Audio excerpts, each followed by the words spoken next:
Lenten Gospel Reflections by Bishop Robert Barron. The Thursday after Ash Wednesday.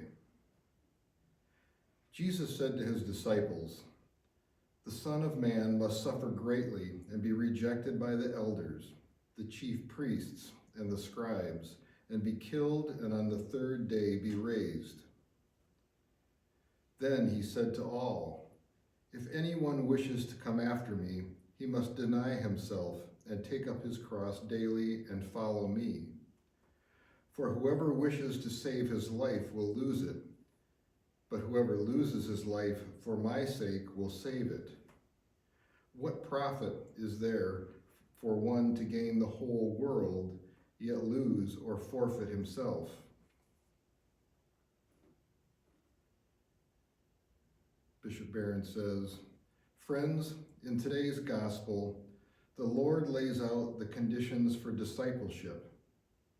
He makes this demand, for whoever wishes to save his life will lose it, but whoever loses his life for my sake will save it." Notice that this is not simply a question of accepting suffering that happens to befall one. This is not simply a stoic resignation.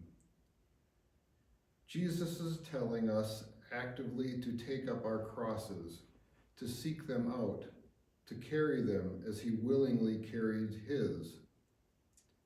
What Jesus did on the cross was to bear the burden of the world's sin. He bore others' burdens in love.